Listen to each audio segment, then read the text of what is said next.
네, 우리가 지난주에 확실한 소망에 대해서 함께 나눴었죠. 확실한 소망이 무엇이었습니까? 네, 우리가 반드시 의롭게 된다는 거죠. 여기서 나오는 이 소망이란 말은 내일 날씨가 맑았으면 좋겠다, 내일 눈이 왔으면 좋겠다, 이런 확실하지 않은 소망이 아니라 필연적인, 그리고 아주 확실한, 확신에 가까운 소망이라는 것을 지난주에 나누었습니다. 우리가 의롭게 된다는 것이 그토록 확실한 겁니다. 그러면 우리가 이 의롭게 되는 것이 왜 확실한 소망이 되는가 하면 복음의 힘 때문입니다. 복음이 우리 안에 믿음을 주는데요, 그 믿음이 우리 안에서 뭘 하게 만든다고 했죠? 사랑하게 만든다고 했죠. 사랑을 불러일으킵니다. 그래서 사랑의 행동을 하게 하죠. 지난주에 함께 나누었던 것처럼 내가 사랑하는 사람이, 사랑하는 여인이, 사랑하는 연인, 애인이 저에게 이렇게 말합니다. 와, 이거 예쁘다. 와, 이거 갖고 싶다. 이 말은 형식상 명령문이죠. 이거 사줘라는 명령문이죠. 그래서 이 물건을 나에게 사주세요. 그런데 그 명령을 받았을 때 그 사랑하는 사람이 왜 나한테 이런 걸 사달라고 하지? 내가 왜 이걸 저 사람에게 사주는 그 종노릇을 내가 왜 해야 되지? 내가 왜 이 명령에 얽매여야 되지? 이런 마음이 들지 않고, 그죠? 자기의 자유를 가지고 기쁨으로 정말 무리해서라도 그것을 사서 사랑하는 사람에게 주는 거죠. 그게 바로 사랑으로서 역사하는 믿음이 작동하는 방식과 같은 방식이죠. 우리 안에 복음으로 인한 믿음이 채워지면, 성령 하나님께서 그것을 불러일으키시면 우리 안에 하나님과 예수 그리스도를 향한 사랑이 막 불러일으켜지고, 그것이 우리 안에서 뭘 하게 만드는 겁니까? 내가 예수님을 사랑하니까 이것도 해보고, 내가 하나님을 사랑하니까 이것도 해보고, 이런 사랑의 실천, 선행과 순종들이 우리 안에서 쌓아져 가면서 우리는 반드시 의롭게 되어져 가는 것이죠. 이것이 바로 의롭게 될 소망, 의의 소망이죠. 그리고 그 의의 소망이 우리 안에서 작동하는 방식인 사랑으로서 역사하는 믿음의 모습들인 겁니다. 그렇다면 우리는 우리 안에서 이 믿음이 신실하게 작용하고 사랑이 계속해서 일어나게 하는 이것이 중요하구나, 복음의 힘이 중요하다라는 결론에 이르게 되죠. 우리가 예배하고 우리가 기도하고 성경을 읽고 묵상하고 여러분들 여러 경건, 영적인 훈련, 이런 것들을 하는 이유가 다 여기에 맞춰져 있죠. 우리는 이 신앙 훈련을 통해서 예수님이 우리에게 이미 행하신 일, 즉 복음을 계속해서 듣습니다. 그리고 그렇게 우리에게 주어진 것들을 아주 간절하고 뜨겁게 기뻐하면서 확인하는 거죠. 그것뿐만 아니라 받은 것에서 그치는 게 아니라 앞으로 받을 것들, 앞으로 내가 변화될 것들, 이런 것들, 장래의 영광이라고 불리는 우리가 영화롭게 될 것이나 또는 우리가 점점 더 거룩하게 되어 갈 것, 이런 것들, 앞으로 누리게 될 영광과 축복들까지도 우리는 묵상하면서 되새깁니다. 그리고 그것을 계속해서 반복합니다. 그러면서 그런 훈련을 통해서 우리는 내가 하나님께 받은 게 지금 내가 보이는 이 테두리, 이 영역으로 끝이 아니고 이게 점점 더 커져가는구나. 그리고 앞으로 우리가 받을 것들이 이 영역 안에 채워져 가게 되는구나. 그래서 이제 우리의 행동이 달라지는 겁니다. 이 영역에 맞게, 이 존재에 맞게 우리가 행동하게 되는 것이죠. 그것이 의의 소망입니다. 그러니까 우리가 하는 모든 영적인 훈련들은 우리 자신이 누구인지, 우리가 그리스도께 무엇을 받았는지, 그리고 앞으로 받을 것인지, 이것들을 수시로 생각하는 일을 통해서 일어난다라는 겁니다. 그 생각을 성령 하나님께서 우리에게 계속해서 불러일으키시죠. 계속 생각나게 하시는 겁니다. 그것뿐만 아니라 우리가 그 생각을 하는 동안에도 성령 하나님께서는 우리의 마음을 계속해서 감동시키세요. 그래서 예수 그리스도에 대한 사랑을 계속해서 불러일으키십니다. 그래서 우리가 요만한 존재가 아니라 그냥 지금 우리가 눈에 보이는 요 테두리를 가진, 요 영역과 요 범위를 가진 사람으로 생각하는 것이 아니라 더 크고 더 위대한 그 영역과 범위를 가진 위대한 존재라는 것을 계속해서 깨닫게 하시는 겁니다. 우리의 실체가 요 테두리가 아니라 더 큰 테두리가 있고, 그 보이지 않는 그 테두리와 실체에 우리의 행동과 우리의 실천과 태도가 계속해서 채워져 가고 맞춰져 가게 하는 것, 이것이 바로 성령 하나님께서 우리에게 행하시는 일이죠. 이것이 예수 그리스도를 믿는 자에게 성령께서 도우시는 일이고, 보이지 않는 실체에 그것을 생각하게 하시고 묵상을 통해서 그것을 확신하게 하시고 복음을 듣고 그 복음의 힘을 깨닫게 하시며 거기에 우리의 행동과 실천들이 맞춰져 가고 계속해서 그것들이 채워져 가는 것이죠. 그렇게 사랑과 의와 선행들로 채워지는 그 시간들, 이 시간들은요, 우리가 어떤 사랑을 받았는가를 확인하는 시간이 되는 겁니다. 이걸 왜 해야 되지? 괴로워하는 시간이 아니라 이것들이 내가 받은 것이구나, 하나님께서 나에게 주고자 하시는 것이 이렇게 크구나라는 것을 확인하는 시간이라는 겁니다. 그런데 이것에 들어가기 전까지가 힘든 거예요. 그래서 은혜의 복음을 처음 듣는 사람들은 의문을 가질 수밖에 없다고 지난주에 말씀드렸죠.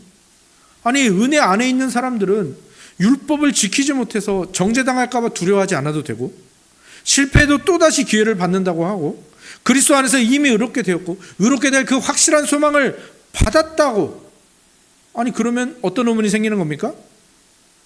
아니 정말로 그렇다면 이제부터는 내 마음대로 살아도 되겠네, 이 의문과 이 반응이 나올 수밖에 없는 거죠.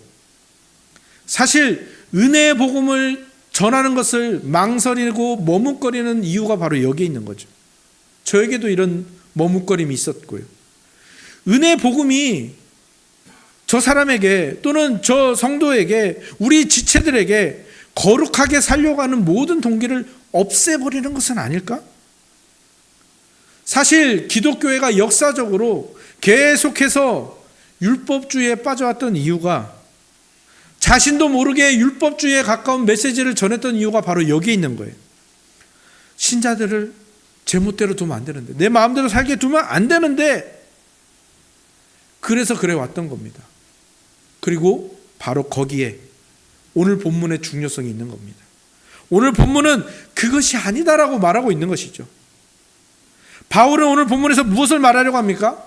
복음이 주는 그 자유, 그것으로 인해서 두려움과 정죄와 종로로에서 벗어난 사람은 내 맘대로 살지 않더라, 제 멋대로 살지 않더라, 오히려 믿음이 사랑을 불러일으켜서 하나님께 순종하더라. 그것이 우리가 받은 의의 소망이다. 의의 소망이 우리를 그렇게 만들어간다. 사랑으로서 역사하는 믿음이 복음을 들은 그 사람을 가만히 두지 않는다라고 말하는 겁니다.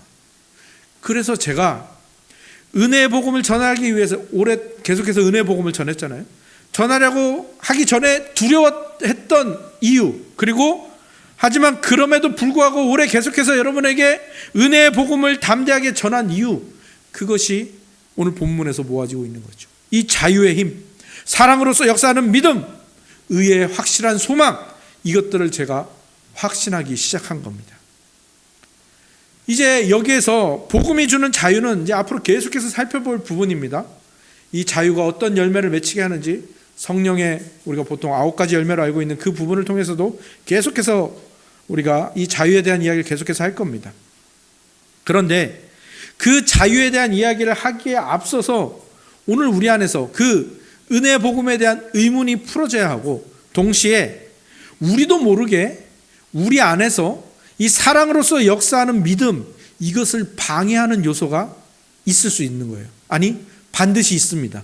그래서 그 믿음을, 사랑으로 역사하는 믿음을 방해하는 요소를 오늘 잠깐 다루려고 합니다. 그래서 그것이 우리에게 유익이 될 것이라 확신하기 때문인데요, 그것을 다루기에 앞서서 우리 성경을 한 군데만 찾아보도록 하겠습니다. 누가복음 18장으로 가시겠습니다. 오늘 낭송하신 본문은 6장이었고요 18장으로, 누가복음 18장으로 한번 가보겠습니다. 누가복음 18장 24절에서 27절까지 말씀입니다.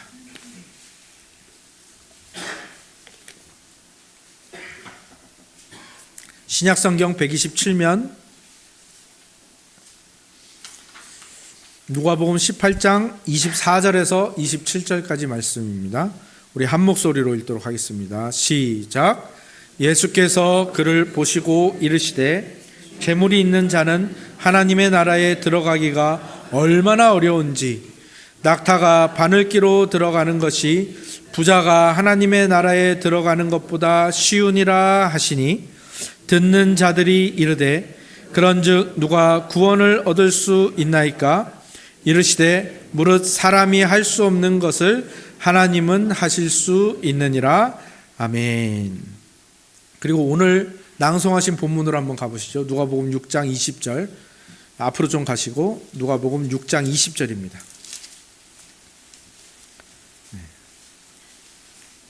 다 찾으셨으면 한 목소리로 읽겠습니다. 6장 20절. 누가복음 6장 20절. 함께 읽겠습니다. 시작. 예수께서 눈을 들어 제자들을 보시고 이르시되 너희 가난한 자는 복이 있나니 하나님의 나라가 너희 것임이요 라고 하시죠. 예수님께서 무엇라고 말씀하시는 거예요? 가난한 자는 복이 있다. 그리고 부자가 하나님의 나라에 들어가는 것은 참으로 어렵다라고 예수님이 말씀하시는 거예요. 이것은 우리가 흔히 아는 재물에 대한 말씀이기도 하면서 동시에 다른 종류의 부와 가난에 대해서도 이 말씀을 적용할 수가 있는 것입니다. 예전에 아주 예전에 유행했던 책이 있습니다. 한 15년 정도 된 것 같은데요. 로버트 키요사키라는 사람이 쓴 부자 아빠, 가난한 아빠라는 책입니다. 이 책이 여러 파생돼서 1, 2 그리고 다른 책들이 막 나올 정도로 굉장히 베스트셀러가 됐었죠. 이 책에서 말하는 바는 그겁니다. 자산은 무엇이고 부채는 뭔데 이 자산을 늘려가는 방법, 이 수익을 늘려가는 방법, 그것을 위한 투자법들을 막 말합니다. 그 마인드를 말하고요. 그렇게 자산을 늘려가는 이것을 자녀에게 또 전수해주고 또 가르쳐줄 수 있는 그런 부자 아빠가 현명한 아빠다라고 말하는 것이 이 책의 요지였죠. 그러니까 이 책은 뭘 전제로 하고 있는 겁니까?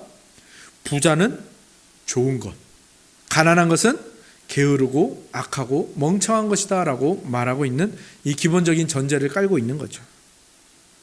근데 저는 신앙에 있어서도 부자 신앙이 있고 가난한 신앙이 있다고 생각을 합니다.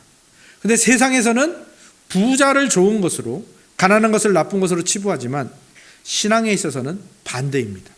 신앙에 있어서는요, 조금 전에 누가복음에서 전하는 말씀처럼 가난한 자는 복이 있고요, 가난한 신앙은 복이 있고요, 부자 신앙은 천국에 들어가기가 어려운 것입니다. 이것을 어떻게 하면 우리에게 적용할 수 있을까? 한번 여러분들 상상의 나래를 한번 펼쳐보시기 바랍니다. 여러분에게 갑자기 엄청나게 많은 돈이 생긴 거예요. 여러분이 복권에 당첨이 되었습니다. 생각만 해도 기쁘신가요? 여러분이 가진 주식이나 코인이 떡상을 해서 10배거라고 하죠. 10배, 1000%가 되었습니다. 그 이상의 수익이 발생해서 여러분이 말 그대로 벼락부자가 되었다고 한번 생각을 해보시기 바랍니다. 입가에 미소가 띄어지시는 분들이 몇 분 계시네요. 상상만 해도 절로 웃음이 나는 것 같죠? 그런데 왜 이렇게 부자가 되는 상상만으로도 기쁜데 왜 예수님께서는 부자가 천국에 들어가기가 어렵다고 하신 거죠? 그것은 분명하죠. 돈이 많을 때 또는 돈이 많아졌을 때 발생되는 위험 요소가 있는 거예요. 그게 뭡니까? 돈이 주는 행복에 만족한 나머지 하나님에 대한 필요성, 은혜의 필요성을 깨닫지 못하는 상태가 되어버릴 수가 있는 겁니다. 여러분에게 이런 게 생겼다고 생각해 보십시오. 아메리칸 익스프레스 블랙 카드라는 게 있습니다. 그냥 별칭이기도 한데요. 다른 이름이 있는데 이 카드가 뭐냐면 세상에서 제일 신용도가 좋은 사람에게 발행되는 그 조건이 예금 잔고가 한 200억 이상 있어야 되는데요. 그런 사람에게만 발행되는 카드입니다. 근데 어떤 사람이, 어떤 부자가 여러분에게 이 카드를 줬다고 생각해 보십시오. 그러니까 이 카드는 한도가 무한이에요. 거의 무한이고요. 혜택도 제일 좋고요. 할인도 엄청나게 되는 카드예요. 그러니까 여러분에게 이 카드가 주어진 겁니다. 그러니까 여러분은 이제 어려운 일이 생기면 뭐만 하면 됩니까? 카드를 긁기만 하면 돼요. 결제를 하면 대부분의 모든 문제들이 해결이 되는 거죠. 그렇다면 여러분이 그 카드를 받았고 그 카드를 쓸 수 있는 사람이 되었다면 과연 여러분에게 어려운 일이 생겼을 때 여러분이 기도하게 될까요? 안 될까요? 이런 결제 수단이나 이런 자산이 있으면요, 우리는 매 순간 내가 전적으로 하나님을 의지해야 되고 하나님께 기도해야 되고 하나님께 은혜를 구해야 될 존재라는 것을 완전히 잊어버리게 될 겁니다. 아마 여러분의 뇌에서 그 부분이 삭제가 될 겁니다. 이거는 타고난 재능이나 타고난 성품 이런 데도 마찬가지로 적용이 되는 거예요. 또다시 기분 좋은 상상을 한번 해볼까요? 여러분이 태어나면서부터 머리가 천재예요. 이해력이 엄청 빠르고요. 공부, 재능이 있어요. 그래서 다른 사람은 10시간 해야 겨우 하나 외우는 거를 나는 몇 번 보기만 하면 외워져요. 거기에 몸도 건강합니다. 운동 능력도 엄청 좋습니다. 미모도 준수합니다. 거기다가 흠이 없어요. 성격에도 흠이 없어요. 가정도 좋아가지고 타고난 성품도 좋아요. 늘 칭찬받고 늘 다른 사람들이 부러워하는, 한마디로 재능 부자의 엄친 엄마 친구 아들, 엄친 딸, 엄마 친구 딸, 이런 사람이라고 여러분이 이런 사람이라고 한번 생각해 보십시오. 생각만 해도 미소가 지어지려고 하는데 아까 아니라고 했으니까 망설여지시죠? 여러분이 그렇게 재능 부자의 호감형 인간이라면 여러분은 금방 자기 자신에게 굉장히 만족하게 될 겁니다. 그래서 여러분의 인생에 굳이 하나님을 끼워 넣거나 굳이 은혜를 구해야 하는 이러한 과정들이 여러분의 뇌리에서 지워지기 시작할 겁니다. 웬만한 선행 정도는 마음만 먹으면 술술 할 수 있고, 열등감 따위는 가질 필요도 없는, 그래서 무언가에 중독되지도 않고 성격도 좋아서 신경질적인 반응도 거의 나오지 않는, 다른 사람이 뭘 못해서 쩔쩔매고 있으면 가서 바로 해결해주고, 왜 그걸 못하지? 실수를 하고 있는 저 사람을 보면 왜 저래야 하지? 모든 사람이 여러분에게 호감을 가지고 있고 여러분을 본받으려고 한다면, 여러분이 그런 존재라면 여러분은 여러분 자신에게 뭘 더 채워 넣어야 한다라는 생각을 하지 못하게 되는 겁니다. 그리고 여러분이 가진 그 모든 것들을 내가 만들어낸 거지, 이거 원래 내 거지, 내 장점이지, 내 주특기지, 이렇게 생각하기가 쉽게 된다는 겁니다. 그런데 이렇게 노력하지 않고 가진 것들이 많고 그것들이 많으면 많을수록 그리스도를 필요로 하는 이 생각 자체는 점점 연약해지고 약해진다는 거예요. 정말 큰 고난이 와서 완전히 자기 자신이 부정되거나 또는 엄청나게 큰 일을 앞두고 자기 자신의 자아가 부셔지는 그런 경험이 없이는 은혜가 필요하다는 그 자리로 나아가지 못하게 된다는 겁니다. 제가 이런 경험을 해본 건 아닙니다. 저는 워낙 부족한 사람이니까요. 그런데 제가 그 강남에 있는 사랑의 교회를 다닐 때, 지금은 서초동에 있죠. 그때 한 목사님을 만났습니다. 근데 그 목사님이 그렇게 고백하는 거예요. 자기가 그냥 재정적으로나 신앙적으로나 금수저 집안에서 태어났다는 거예요.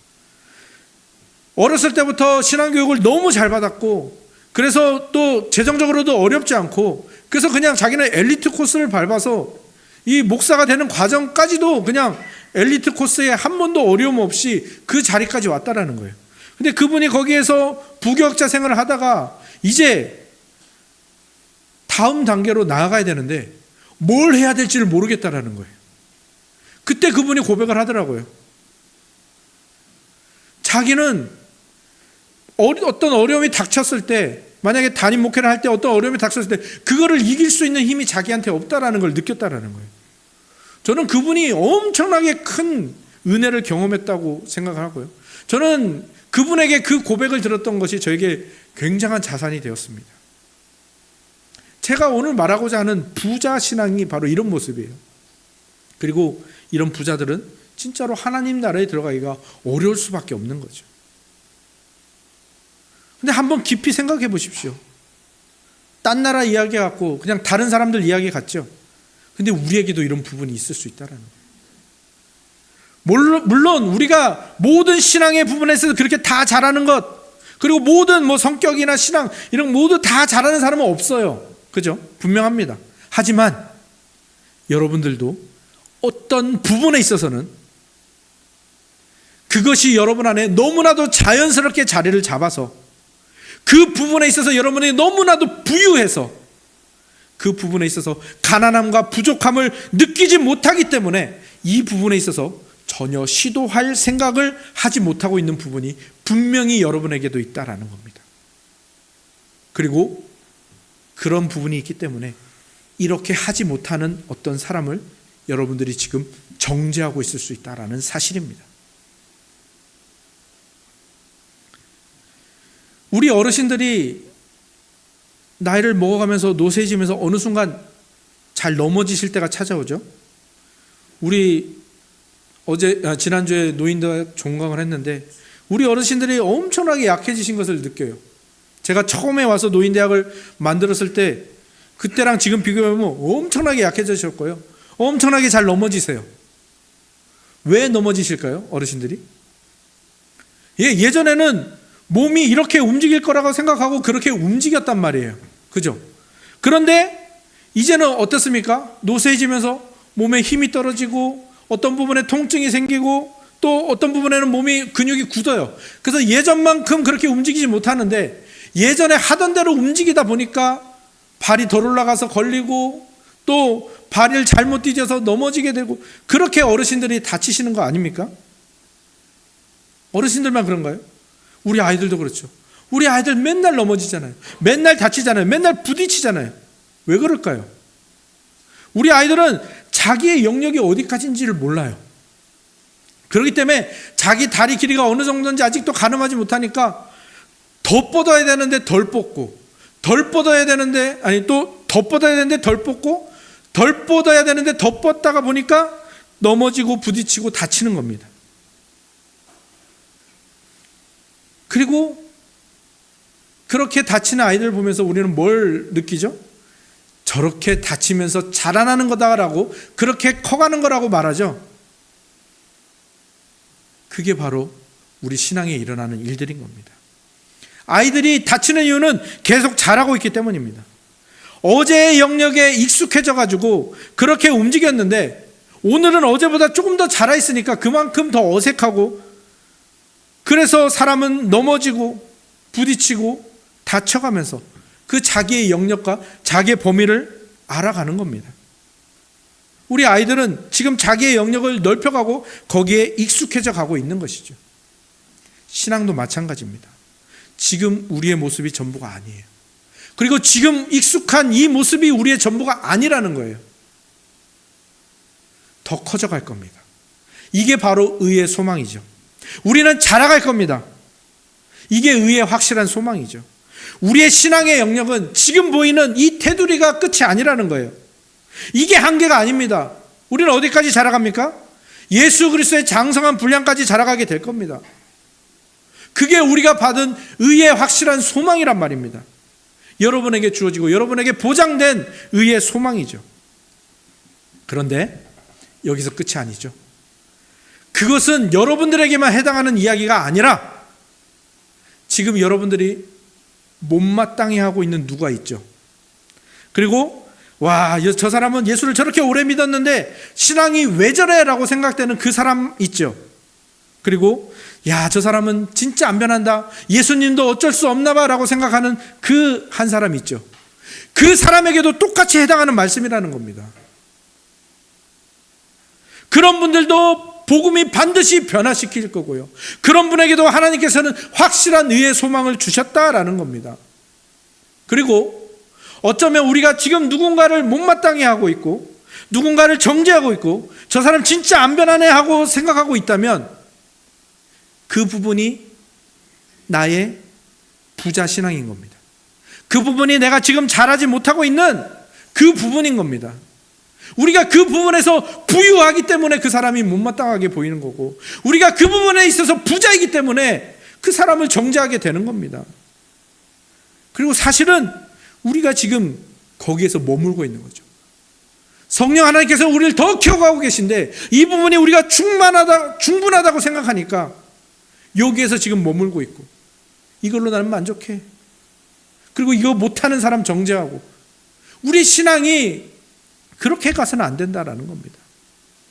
그리고요, 오히려 반대의 경우가 있을 수도 있습니다. 어쩌면 우리에게 그렇게 불쾌감이나 못마땅한 감정이 들게 하는 그들, 말하자면 오늘 제목대로 말하면 가난한 신앙을 가진 사람들이죠. 이 가난한 신앙을 가진 사람들, 그 사람들은요, 어쩌면 우리가 이 부분에 있어서 부자 신앙을 가지고 있는 우리보다 몇 배나 더 많이 좌절하고 있고, 그래서 몇 배나 더 많이 그리스도의 은혜와 도움을 구하고 있는 것은 아닐까요? 우리는 우리에게 찾아온 그 못마땅한 감정만으로 그들을 정죄하고 있는 동안, 그러면서 잘하지 못하고 있는 동안, 그 사람은 그 가난함을 복되다 말하시는 예수님을 의지하고 그분을 만나고 그분의 도움을 받아서 변화되고 있는 것이고, 우리는 이 익숙함 때문에, 이 부자 신앙 때문에, 이 부유한 부분 때문에 우리는 오히려 예수님을 만나지 못하고 있는 것은 아닐까요? 저는 오늘의 이 말씀이 여러분의 신앙과 여러분의 인생을 뒤흔들어 놓기를 원합니다. 오늘 말씀에 우리 모두가 들어야 하는 경고와 격려가 함께 선포되고 있는 것입니다. 여러분들 한번 생각해 보십시오. 모든 부분에 그러지 않겠지만 여러분들 안에 있는 이 부자 신앙의 모습들이 있을 겁니다. 그죠? 그래서 여러분들이 어떤 부분에 이 부자 신앙을 가져서 그 부분에 대해서 쉽게 할 수 있는 것들이 있을 거예요. 어떤 분들은 헌금하는 게 쉬울 거예요. 왜? 어려서부터 그렇게 교육 받아왔고, 또 자신의 어떤 체험과 또 어떤 경험들로 인해서 헌금을 내는 것이 훨씬 좋다라는 것을 알기 때문에, 그것이 훨씬 내 신앙에 도움이 되는 것을 알기 때문에, 그리고 어려서부터 자연스럽게 해왔기 때문에 그것이 잘 되는 분들이 있을 거예요. 예배가 더 잘 되는 분들이 있을 거예요. 주일 성수가 자연스러운 분들이 있을 거예요. 제가 그러지 않겠습니까? 저는 주일 성수 하지 못하는 경우가 거의 없어요. 몇 년 전에 수술하면서 그때 한번 빠져봤지, 제가 주일 성수 못하는 일이 뭐가 있겠습니까? 그죠? 저는 언제나 말씀을 듣고 말씀을 접하고 말씀을 연구하니까 말씀에 있어서도 제가 부유한 신앙을 가질 수 있다는 거죠. 여러분들도 그럴 수 있다는 거예요. 헌금 생활, 경건 생활, 주일 성수나 새벽 기도, 또 헌신이나 봉사, 구역 모임, 어떤 분에게는 이 구역 모임이 너무 좋고 너무 쉬운 거예요. 그리고 그뿐만 아니라 비교적 좋은 가정에서 자라서 이 온화한 성품이나 또 어떤 일에 바르게 하려고 하는 이 성품들이 자리 잡아서 그 부분에 있어서는 정말 부유한 신앙을 가진 거죠. 웬만한 범죄는 손댈 생각도 안 하고, 그 다음에 중독이나 어떤 이런 것들을 손댈 생각도 안 하고, 그런 부분들을 쉽고 자연스럽게 하는 것이 여러분에게 있다면, 여러분이 그런 사람이라면 여러분 조심하십시오. 하나님께서는요, 많이 받은 자에게 많이 요구하시는 분이십니다. 그리고 여러분이 만약에 그 모든 여러분들의 그 부유한 그 부분들을 하나님이 주신 것으로 보지 않고 점점 자기의 것으로, 자기가 만들어낸 것으로, 자기 장점, 자기 주특기로 착각하고 계신다면 여러분들은 그것 때문에 그리스도 반대쪽에 서 있게 될 거고요. 그것 때문에 여러분들은 타락하게 될 겁니다. 그리고 그럼에도 불구하고 하나님은 여러분을 사랑하시기 때문에 그 부분을 자극하시기 위해서, 그것들을 깨시기 위해서 여러분들에게 큰 시련이나 어려움을 주실 수도 있다는 것을 꼭 기억하시기 바랍니다. 이것이 오늘 말씀이 우리에게 주는 경고죠. 우리가 그 부함과 부유함과 자연스러움에 취한 나머지 의의 소망이라는 영역과 범위에 다다르는 속도가 늦어지고 더뎌질 수 있다는 것을 여러분들 반드시 기억하시고요. 그 익숙함에서 빨리 벗어나시기 바랍니다. 반대로 여러분이 가난한 신앙을 가질 수도 있죠. 여러분들이 너무 가난한 신앙을 가져서 나는 주일 성수가 너무 힘들어요. 새벽 기도는 생각하고 싶지도 않아요. 헌금 생활도 저는 너무 어렵고요. 봉사도 저는 너무 힘들어요. 구역 모임 저한테는 너무 힘든 일이에요. 뿐만 아니라 가정 형편이나 자란 환경 때문에 저는 쉽게 화를 내요. 욱하고 자주 다투고 용서하는 것도 힘들고 말투도 늘 거칠고, 그러지 않으려고 하는데 말이 뾰족뾰족하게 나가요.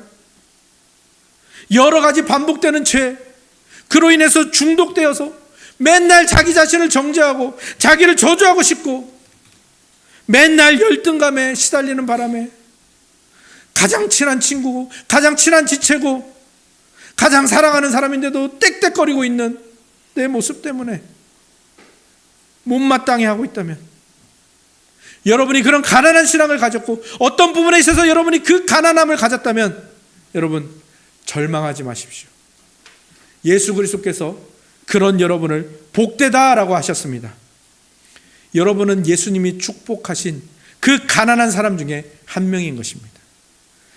예수님은 너무 잘 알고 계세요. 여러분들이 그 작동 안 되는 고장난 것 같은 여러분의 그 몸과 영혼과 여러분의 그 성격으로 그것들을 애쓰고 있다라는 것, 좌절하면서 눈물 흘리며 그 길을 걸어가고 있다는 것을 예수님은 너무 잘 아십니다. 그러니 멈추지 마시고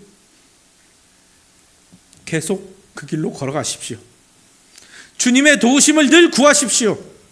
할 수 있는 것들을 해보십시오. 조금씩 변하려고 애를 쓰는 일을 멈추지 마십시오. 나쁜 행동들, 나에게서 나타난 정말 어리석은 것들은 하나씩 줄여가려고 애를 써보십시오. 그리고 이 나쁘고 어리석은 행동들을 상쇄할 수 있는 좋은 행동들, 선한 것들을 하나씩 더해가는 그 일들을 해보시기 바랍니다. 여러분들이 그 고된 과정을 겪으면 이게 쉽다는 얘기가 아니에요. 엄청나게 힘들 거예요. 하지만 여러분들이 그 고된 과정을 겪으면 겪을수록 여러분들은 여러분의 그 의의 소망이라는 영역과 범위를 남들보다 더 빨리 확인하게 될 겁니다. 그리고 주님이 나중에 주실 새 몸과 그 영광스러운 그 삶, 그 성품, 그것들을 작동하고 움직이는 것들을 남들보다 더 빨리 깨닫고 더 빨리 익숙해지게 되실 겁니다.